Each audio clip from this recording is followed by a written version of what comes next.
मित्रों नमस्कार। मैं Neeraj Shrivastava, advocate, district court Varanasi, UP.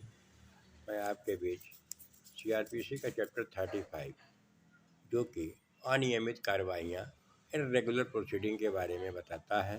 इसमें सेक्शन 460 से लेकर 466 कुल 7 सेक्शन थे।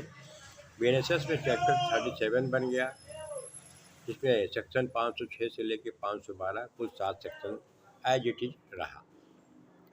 इसमें अनियमित कार्रवाइयाँ का मतलब है कि कोर्ट प्रोसीडिंग के दौरान किसी कोर्ट में कहीं और मुकदमा चलना था, कहीं और चल गया, प्रोसीडिंग आगे बढ़ गई है, तो क्या रिजल्ट होगा, उसका जो इन्फरेंस क्या होगा, इम्पैक्ट क्या पड़ेगा मुकदमे पर, तो उसके बारे में ये बताता है।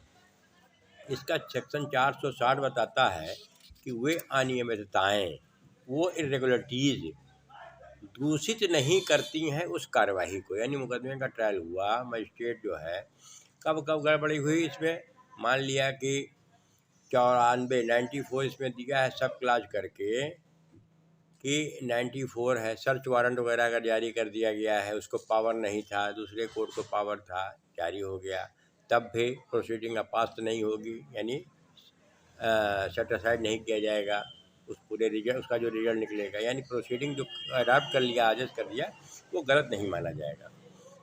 इसके बाद में दे रहा है 155 में हम लोग पढ़े थे नॉन कॉग्निजेबल का जो आदेश दे देते हैं इन्वेस्टिगेशन करने का 155(2) में, तो अगर ऐसा आदेश हो गया है तो भी कोई नहीं होगा। फिर दे रहा है 176 में, जहाँ 174, 75, 176 जहाँ आत्महत्या वगैरह के मामले में अगर हो गया है तो पंचनामा होता था 174 में, 175 में सम्मन जारी होता था उसके संबंधित लोगों को, और 176 में मजिस्ट्रेट द्वारा जांच की जाती। तो वही 176 के अधीन मृत्यु समीक्षा जो करता है एग्जीक्यूटिव मजिस्ट्रेट, एसडीएम है, एसीएम है, जो भी आते थे, तो उसको अगर कर किया जा रहा है तो भी जो है अपास नहीं किया जाएगा।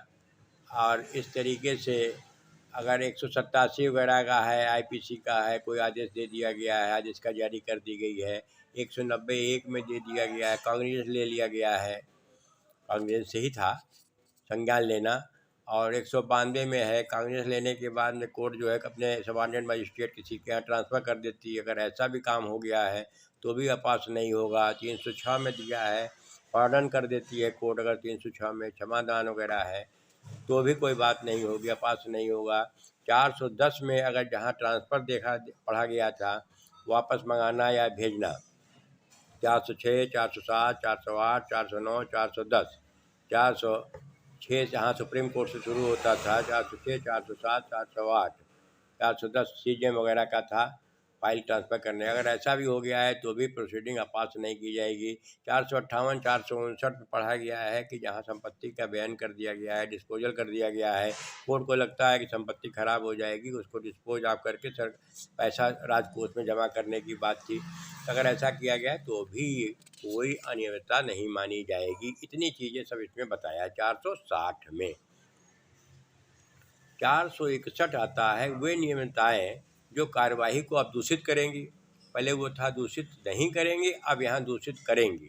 जब कोई मजिस्ट्रेट निम्नलिखित बातों के होते हुए सशक्त न हो और उसकी कार्यवाही अगर कर देता है तो शून्य हो जाएंगे। अब इसमें दे रहा है जहाँ 82-83 की बात है, कुर्की की बात आती है, कुर्की कर दी गई है तो भी गड़बड़ हो जाएगा, वो जो है कुर्की कैंसिल मानी जाएगी।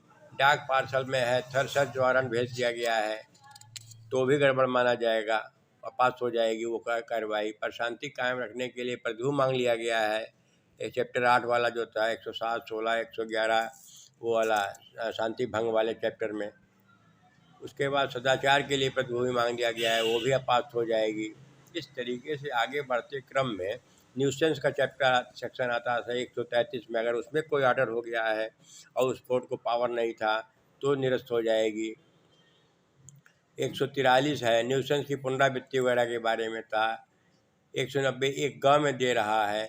फिर किसी अपराधी का विचारण करना, अगर गलत ट्रायल ही कर लिया गया है या समरी ट्रायल जो था उसमें 160 से 165 वाला पढ़ा गया था, तो अगर वो भी ट्रायल हो गया है तो भी गड़बड़ है। फिर 325 सीआरपीसी बता रहा है कि जहाँ पर मजिस्ट्रेट को यह लगता है कि वो जो है उसको पावर में नहीं है तो ट्रांसफ़र करने की बात थी। किसी भी स्टेज पर मजिस्ट्रेट को ये लगता है कि यह मुकदमा सेशन ट्रायल है 325 में, तो वो ट्रांसफ़र का आगे की ओर कमिटल की बात थी। 309 कमिटल अलग है, 325 कमिटल इसको क्या कहेंगे, आगे को भेजना।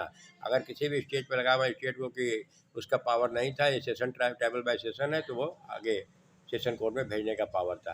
327 कैमरा प्रोसीडिंग वगैरह की बात थी, वो सेक्शन बड़े इंपॉर्टेंट रहे।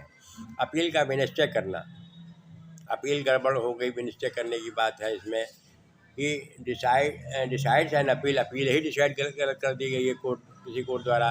397 399 हम लोग पढ़े थे, जहाँ रिवीजन वाले मैटर में 397 में फाइल मंगाने की बात है, 399 सेशन कोर्ट को सेशन रिवीजन सुनने का पावर है।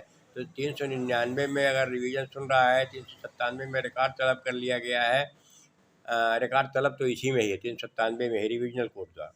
अगर ऐसा कर लिया गया है तो भी विसिएट हो जाएगी पूरी प्रोसीडिंग। 446 है जो बेल बॉन्ड फॉरफीचर वाला कैंसिलेशन वाली बात थी। 444 तो वापसी का था और 446 फॉरफीचर है, फॉरफीचर ऑफ बेल बॉन्ड की बात। अगर वो कर दिया गया है और पारित आदेश का पुनरीक्षण करना है, तो अगर वो गलत कोर्ट में हो रहा है, तो इतनी सारी चीज़ों को बताया है कि अब ऐसे किया जाएगा। तो अगर ये सब काम किया गया है तो सारी प्रोसीडिंग विस्केट हो जाएगी, निरस्त मानी जाएगी, अपास कर दी जाएगी। अब आता है 462 सेक्शन, गलत स्थान में कार्यवाही। दंड न्यायालय का कोई निष्कर्ष, दंडादेश या केवल इस आधार पर कि वह जांच, विचारण या अन्य कार्यवाही जिसके अनुक्रम में उसका निष्कर्ष पर पहुंचा गया था, वह दंडादेश या आदेश पारित किया गया था, गलत सेशन खंड, उपखंड या अन्य स्थानीय क्षेत्र में हुई थी, उस दशा में अपास। अब जब कोर्ट ही गलत हो गई, गलत कोर्ट में गलत ट्रायल हो गया, तो टोटल जितना प्रोसीडिंग की गई थी, तो उससे न्याय नहीं मिल पाएगा, अनजस्टिस हो जाएगा। तो ऐसा मालूम पड़ता है, तो पूरी प्रोसीडिंग को विसिएट कर दिया, समाप्त कर दी जाएगी, निरस्त कर दी जाएगी। ये हो गया। 462 के बाद 463 आता है कि 164 या 281 के उपबंधों का अनुपालन। 164 यदि कोई न्यायालय अभित की संस्कृति वगैरह है, 164 है, या 281 के उसका मुलजिम का बयान वगैरह लिखने की बात है। अगर ऐसा होता है तो भारतीय साक्ष्य अधिनियम में अगर 91 की बात आती है, जो रिकॉर्ड सम्मन वगैरह करने के हम लोग एप्लीकेशन डालते हैं, किसी बात के होते हुए भी ऐसे अनुपालन के बारे में साक्ष्य ले सकता है, और यदि उसका यह समाधान हो जाता है कि अनुपालन से अभियुक्त के गुणागुण है, विषयक बातों पर अपनी प्रतिरक्षा करने में कोई हानि, यानी उसको अनजस्टिस हो रहा हो ऐसी प्रोसीडिंग से, तो अभिलिखित कथन सम्यक रूप से किया था, ऐसे कथन को ग्रहण कर सकता है। हानि अगर नहीं हो रही है, अगर कहता है कि अगर ऐसे प्रोसीडिंग में अगर उसका बयान हुआ, संस्कृति कर लिया गया है, मुलजिम का बयान हो गया है, 91 CRPC का उसमें जो है, नहीं 1872 एविडेंस एक्ट का 91 में अगर रिकॉर्ड तलब करने की बात हो गई है और अनुपालन में साक्ष्य ले सकता है, और यदि उसका समाधान हो जाता है कि ऐसे अनुपालन से गुण अभियुक्त का कोई प्रतिरक्षा करने में कोई हानि नहीं है, उसके कोई राइट का कोई नुकसान नहीं हो रहा है, तो फिर इस प्रोसीडिंग को अडॉप्ट की जाएगी, विस्तारित नहीं की जाएगी। कहने का मतलब है कि अगर संस्कृति अगर ली गई है, गलत कोर्ट से भी हो गया है, 281 का भी प्रक्रिया कर दी गई है, 91 एविडेंस एक्ट का भी अगर कहीं गलत हो गया है, उससे ये लगता है संस्कृति तो मान लीजिए 164 में किसी भी कोर्ट में हो गया, 281 है प्रोसीडिंग के दौरान की बात है, 91 है एविडेंस एक्ट की बात है। अगर इनसे अगर मुलजिम को कोई राइट का उसके राइट का वायलेशन नहीं हो रहा है, तो फिर प्रोसीडिंग को विजिट नहीं किया जाएगा, सही माना जाएगा। 464 इम्पॉर्टेंट है, जो कि हम लोग 416 अल्ट्रेशन ऑफ चार्ज वगैरह जब हम डालते हैं एप्लीकेशन, तो उसमें ये 464 डालते हैं कि 416 सपठित धारा 464 क्योंकि अल्टर कर दिया जाए, जहाँ पर चार्ज बनाते समय गलती की गई हो। चार्ज कोड गलत कर देती है, सेक्शन गलत लिख देती है, समय डेट गलत लिख देती है, प्लेस गलत लिख देती है, आया कुछ है, लिखा कुछ जाता है, करेक्शन कुछ होता है, तब ऐसी कंडीशन में उसका इम्पैक्ट पड़ता है कि डिफेंस कैसे ले मूल्य। तो हम लोग उधर 200 जो चैप्टर था चार्ज वाला 211 से ले, उसमें 211 से आगे बढ़ते क्रम में 216 था, अल्ट्रेशन ऑफ चार्ज है। तो उसका इम्पैक्ट ये बताता है कि उसका उसके राइट का वायलेशन होगा, तो इसका जो है इम्पैक्ट जो पड़ेगा, आरोपों का कुसंयोजन भी है। उस दशा में विधि अविधि मान्य समझा जाएगा जब अपील और पुष्टिकरण कन्फर्मेशन या रिवीजन में न्यायालय की राय में उसके कारण वस्तुतः न्याय नहीं हो पाया है। अब यहाँ पर वही इनजस्टिस अगर हो रहा है, अगर मान लीजिए कि उसके चार्ज विरचित जो किया गया, आरोप बना, उसमें कोई गलती है, लोप है, अनियमितता है ना, उसके आरोप में कुसंयोजन है, तो इसको ये माना जाएगा कि उसका जो है राइट का वायलेशन हुआ है, अल्टर होगा, चार्ज करेक्ट होगा। हम लोग कभी कभी ओवरलुक कर जाते हैं, ये इम्पोर्टेंट सेक्शन है 464 के साथ 216 हम लोगों को बराबर लिख करके अल्टरेशन वगैरह देखना चाहिए कि कहीं गलती तो नहीं हो रही है चार्ज में, उसका करेक्शन एप्लीकेशन डालनी चाहिए, ना हो तो आगे बढ़ जाना चाहिए, अपीलेट कोर्ट में से हाई कोर्ट आगे बढ़िए। जब तक चार्ज सही नहीं होगा, चार्ज इम्पोर्टेंट है, डेट टाइम प्लेस मैनर जब तक स्पष्ट नहीं होता है, लिख देते हैं जैसा कि चार्जशीट में लिखा है, अरे कैसा लिखा हुआ है, डेट टाइम का पता नहीं है, बस लिख दिया, मैनर कुछ पता नहीं है, क्या डिफेंस लेंगे, आगे फ्यूचर ख़राब होता है एक्यूज का। इसको करेक्ट कराना चाहिए, ना करेक्ट करें तो आगे बढ़िए, कोई दिक्कत नहीं है। अपने राइट के लिए संघर्ष करना आवश्यक है।